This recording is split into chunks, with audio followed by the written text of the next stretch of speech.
नमस्ते, स्वागत छ यहाँलाई नेपाली फ्यामिली किचनमा। आज म प्रेसर कुकरमा सजिलो तरिकाले एग बिरयानी अथवा अन्डा बिरयानी बनाउन गइरहेको छु। भिडियोलाई अन्तिमसम्म हेर्नुहोला। मन पर्यो भने लाइक, शेयर अनि नयाँ हुनुहुन्छ भने सब्स्क्राइब चाहिँ गर्नुहोला है त। यो रेसिपी बनाउन एकदमै सजिलो छ अनि यसलाई एकैछिनमा बनाउन सकिन्छ। सुरु गरौँ आजको हाम्रो अन्डा बिरयानीको रेसिपी। सुरुमा हामीले अन्डा बिरयानीको लागि अन्डा उसिन्नु पर्छ। मैले 4वटा अन्डा लिएको छु यहाँ। यसलाई मैले प्रेसर कुकरमा हाले, थोरै पानी हाले र यसलाई मजाले 2 सिटी लगाउँछु सानो आँचमा। अन्डा उसिनेर सेलाउँदै गर्दा मैले ग्यासमा प्रेसर कुकर बसाले 2 चम्ची जति तोरीको तेल हाले। आजको रेसिपी मैले एउटै मात्र प्रेसर कुकरमा बनाउँदै छु। यसो गर्नाले एकदमै सजिलो हुन्छ, छिटो पनि हुन्छ र भाडा पनि धेरै फोहोर हुँदैन। तेल हल्का तातिसकेपछि एउटा काटेको प्याजलाई मैले फ्राई गर्छु।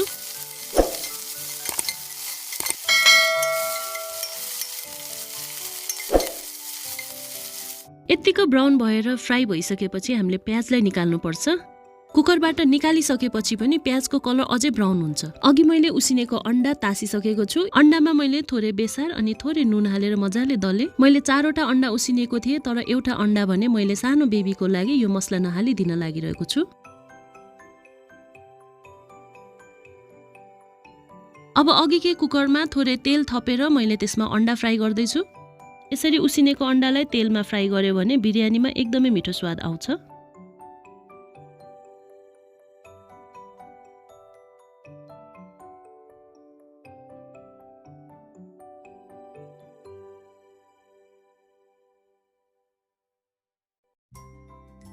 एकैछिन फ्राई गरिसकेपछि मैले अन्डालाई निकाले। अब यही तेलमा मैले बाँकी पकाउने कामहरू गर्छु। यो तेलमा थोरै 5 फोरन मसला फुर्याए। अब त्यही तेलमा हामीले गरम मसला हाल्नु पर्छ। त्यसमा मैले लिएको छु अलैची, दालचिनी, ल्वाङ, सुकमेल, तेजपत्ता।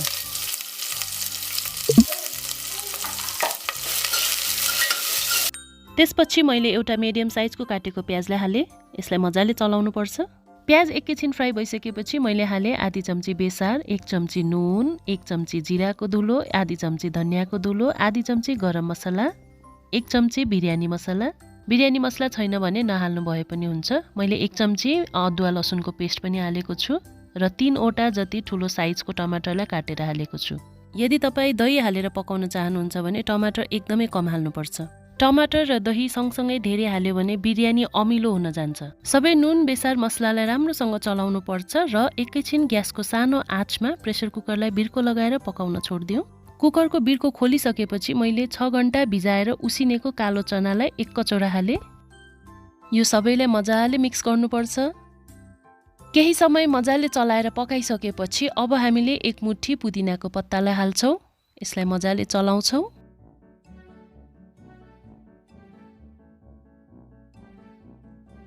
त्यसपछि हामीले 2 कप लङ ग्रेन राइसलाई भिजाएर राखेका थियौँ, त्यो हालेर मजाले फैलाउँछौँ।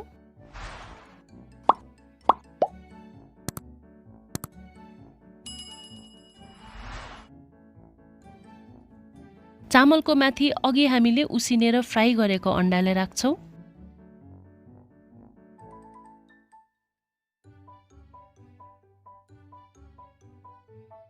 त्यसको माथि सुरुमा हामीले फ्राई गरेर राखेको प्याजलाई फैलाउँछौँ। अब त्यसको माथि थोरै पुदिना हाल्छौँ। अब हामीले फ्लेभरको लागि 1 चम्ची केउरा वाटर हाल्छौँ, 1 चम्ची व्हाइट भिनेगर हाल्छौँ। यो चाहिँ अप्सनल हो, तपाईसँग छैन भने नहाल्नु भए पनि हुन्छ। आधी चम्ची घिउ हाल्छौँ। 2 कप भिजाएको चामल हुनाले मैले 3 कप जति पानी हालेको छु र सबैभन्दा माथि पिरो खानेको लागि 2वटा खोर्सानी हालेर सिटी लगाउनको लागि छोडिदिए। सिटी लगाउने बेलामा ग्यासको फ्लेम चाहिँ मिडियम टु हाई नै हुनुपर्छ।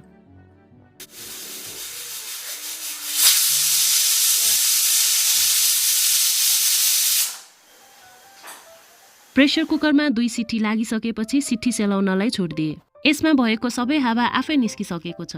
अब म प्रेसर कुकर खोलेर बिरयानी कस्तो बन्यो भनेर चेक गर्न गइरहेको छु।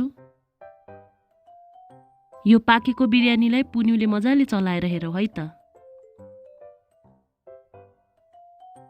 हेर्नुस् त हाम्रो बिरयानी कति मजाको भएको छ। चामल पनि कति मजाले फुर्र भएको छ र अन्डा पनि राम्रोसँग पाकेको छ। अब यसलाई हामीले एउटा प्लेटमा सर्भ गरौँ। हामीले प्रेसर कुकर बिरयानी बनाउँदा सबै मसलाहरू पानीमा घोलिन्छ, त्यसकारणले अन्तिममा पाकेर आउँदा यो एउटै रङको हुन्छ। दम बिरयानी बनाउँदा हामीले चामललाई छुट्टै लेयर गर्छौँ र करीलाई छुट्टै लेयर गर्छौँ, त्यसकारणले त्यसको रङ चाहिँ फरक नै देखिन्छ।